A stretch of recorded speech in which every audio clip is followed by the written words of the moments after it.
Of the 4th Central Executive Committee of the National Resistance Movement. At its 16th meeting held on Friday, 14th March 2025 at Entebbe, the 4th Central Executive Committee of the National Resistance Movement Party received and discussed the results of the Kawempe North constituency by-election.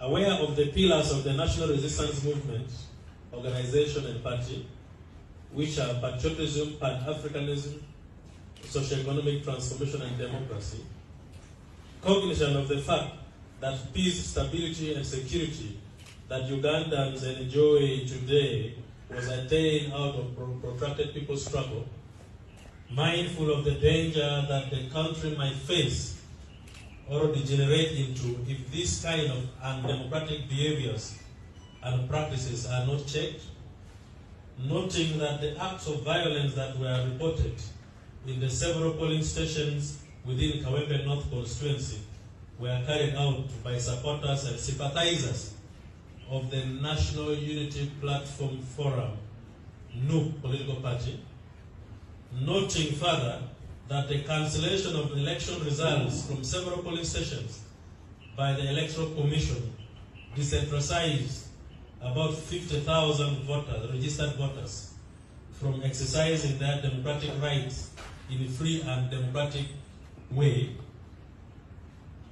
Now, therefore, the Central Executive Committee of the National Resistance Movement Party resolves as follows. 1. That the party totally rejects the results of the Kawempe North constituency that was declared by the Electoral Commission. 2. That the party calls upon government to carry out a forensic audit to bring all the culprits who participated and messed up the election to book as soon as possible. 3. That the party instructs its lawyers to immediately challenge the results of the by-election and file an electoral petition in the courts of law. These were the resolutions that the party asked we should make public. Thank you so much.